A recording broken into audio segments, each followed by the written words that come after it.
नमस्कार and welcome back.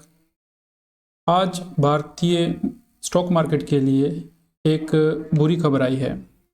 बुरी खबर क्या है कि NSDL ने जो एक डेटा रिलीज़ किया है उसके अनुसार जो है वो ये बताता है कि कुछ सेक्टर्स में FIIs ने काफ़ी भारी सेलिंग की है। तो ये पिछले साल का डेटा है 2025 का। तो हम देखेंगे कि क्यों इसमें जो पैनिक स्थिति बनी हुई है कुछ सेक्टर्स में जो भारी सेलिंग हुई है। तो कारण जो है, जैसा कि हमको पता है कि FIIs जो है वो बहुत ही ज़रूरी हैं किसी भी स्टॉक मार्केट के लिए, क्योंकि FIIs जो हैं वो इन्वेस्टर्स होते हैं, काफ़ी बड़े जो हैं इन्वेस्टर्स होते हैं जो भारतीय स्टॉक मार्केट में इन्वेस्ट करते हैं। तो ये कौन हो सकते हैं? Big banks, mutual funds, pension funds, insurance companies. तो ये इंडिविजुअल्स भी हो सकते हैं और कंपनीज हो सकती हैं, बैंक्स हो सकते हैं। तो ये पैसा जो है स्टॉक मार्केट में लगाते हैं। और जैसे कि एक US पेंशन फंड ने ITC में या रिलायंस में पैसा लगाया, तो वो जो है पेंशन फंड वो FII है। तो ये क्यों ज़रूरी हैं भारत की इकोनॉमी के लिए? क्योंकि भारत की इकोनॉमी जो है वो फास्ट ग्रोइंग इकोनॉमी चल रही है और अभी जो 4th लार्जेस्ट इकोनॉमी बन गया है इंडिया।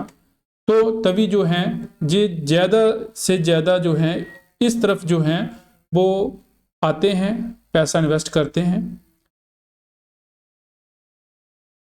भारत में ये काफ़ी ज़्यादा पैसा जो है वो लाते हैं, जिससे जो है शेयर मार्केट ऊपर जाती है और जब ये बेचते हैं तो शेयर मार्केट डाउन जाती है।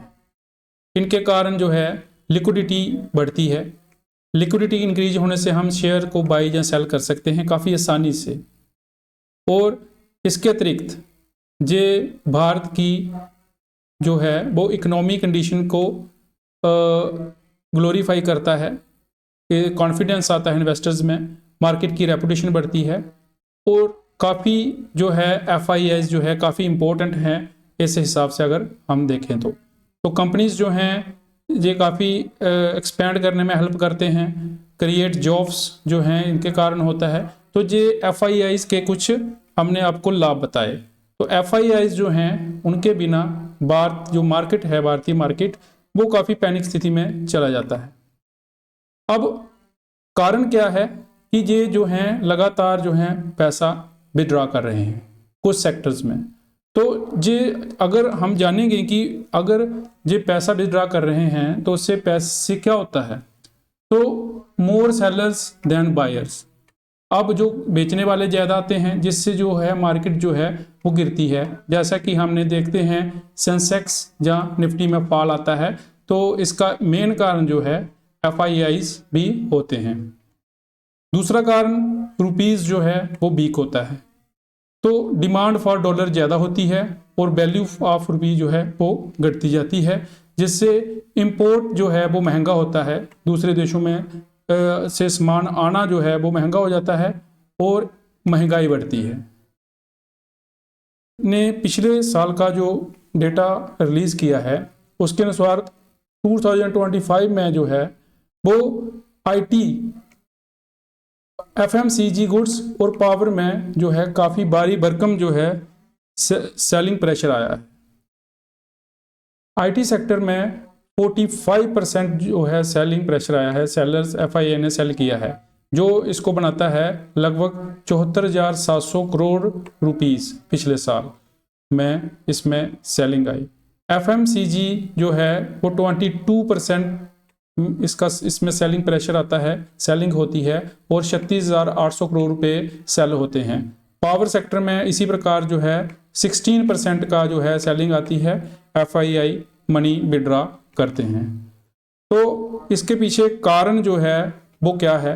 तो कारण सिंपल है कि IT जो कंपनी है, देखिए IT कंपनी जो है वो पहले जो है USA या वेस्टर्न मार्केट को अपने सॉफ्टवेयर्स IT आउटसोर्सिंग प्रोवाइड करवाती थी, लेकिन अब ये राइज हो गया है AI का। AI के आने से ये चीज़ें जो हैं बिल्कुल आसान हो गई हैं चीपर हो गई हैं, काफ़ी सस्ती हो गई हैं, तो इनके में काफ़ी लोगों की ज़रूरत भी नहीं है, इसलिए less need for traditional IT service की जो है भारत की आईटी सर्विसेज में काफ़ी प्रभाव पड़ा है, जिसके कारण जो है जहां इसमें ग्रोथ की संभावना वो कम हो गई है।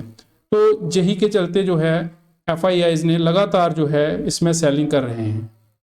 दूसरा बड़ा कारण जो है वो एफएमसीजी और पावर। तो एफएमसीजी में क्या हुआ है, एफएमसीजी मतलब जो है जो हमको डेली नीड की ज़रूरत की चीज़ें होती हैं, उसमें जो कंपनीज वो बनाती हैं उसको वो एफएमसीजी सेक्टर बोलते हैं। जैसे हिंदुस्तान यूनिलीवर एक काफ़ी बड़ी कंपनी है। तो इसमें क्या है कि हाई इन्फ्लेशन, जो महंगाई बढ़ी है बीते कुछ समय में, उससे जो है लोग जो हैं वो कम आइटम्स खरीद रहे हैं और रूरल डिमांड वाज वीक। तो रूरल में जो एरिए हैं वहाँ पर लोग जो हैं वो कम बाई कर रहे हैं, तो जिससे कारण जो है इसमें काफ़ी सेलिंग प्रेशर आया है। तो strong competition from local brands and fast delivery apps, quick commerce. तो जो आजकल जो हैं क्विक कॉमर्स के थ्रू लोग सामान जो है मंगवाते हैं, उसमें भी जो है ज़्यादा प्रेशर आया है सेलिंग। इसके अनुसार इसके अतिरिक्त अगर पावर सेक्टर देखें तो पावर सेक्टर में क्या है, गवर्नमेंट एंड पॉलिसी रिस्क होते हैं और many power companies have high debt और global tension create uncertainty in energy markets. तो आजकल जो है ग्लोबल टेंशन चल रहा है, जियोपॉलिटिकल टेंशन चल रहा है, जिसके कारण जो है पावर सेक्टर में काफ़ी सेलिंग हुई है। लेकिन अब जो है इसके अतिरिक्त एक अच्छी खबर भी है। अच्छी खबर क्या है कि टेलीकॉम सेक्टर में जो है वो बाइंग ज़्यादा है। तो टेलीकॉम सेक्टर में निवेशक जो हैं वो अपना कॉन्फिडेंस दिखा रहे हैं। तो इसमें पिछले साल 48,222 करोड़ की बाइंग हुई है। इसके अतिरिक्त जो है oil, gas, services, chemical, metals में भी भारी भरकम बाई हुई है। तो हम जानेंगे कि टेलीकॉम सेक्टर में बाइंग क्यों हुई है। तो टेलीकॉम सेक्टर, जैसा कि हमको पता है कि जो 4G 5G जो हम ये इंटरनेट वगैरह सुविधा लेते हैं, तो ये टेलीकॉम सेक्टर के थ्रू आती है। तो इसमें क्या है, mobile towers, fibre cables, satellite and data centres जो हैं इसमें नए नए खुलते हैं और बिजनेस कम्युनिकेशन जो है जैसे corporate internet, cloud connectivity, secure networks जो हैं इसके थ्रू आते हैं। तो डिजिटल सर्विसेज जैसे OTT प्लेटफॉर्म्स, मोबाइल पेमेंट्स। तो OTT प्लेटफॉर्म्स में जैसे हम देखते हैं कि अभी जो जैसे हमने मोबाइल का डाटा रिचार्ज किया तो उससे OTT के जो हैं प्लेटफॉर्म्स जो हैं वो भी हमको प्रोवाइड करवाए जाते हैं, जैसे अमेजोन वगैरह। तो इससे क्या है कि मंथली रिचार्ज से इनकी जो इनकम जो है वो स्टेबल है, रेगुलर है और इसमें काफ़ी कम जो है कंपटीशन है। कुछ जो हैं जैसे एयरटेल, जियो, तो वोडाफोन, आइडिया, जो 2-3-4 कंपनीज जो मेन हैं वही हैं, बाकी जो कंपटीशन इसमें बहुत कम है। तो rising data usages and 5G future growth. तो अब जो है जैसे कि 5G आया है तो उससे फ्यूचर ग्रोथ में भी इसकी हुई है, जिसके कारण जो है निवेशक इसमें ज़्यादा कॉन्फिडेंस दिखा रहे हैं। तो ये था NSDL का डाटा जो हमने आपके साथ शेयर किया। अगर वीडियो पसंद आए तो चैनल को सब्सक्राइब करें। धन्यवाद।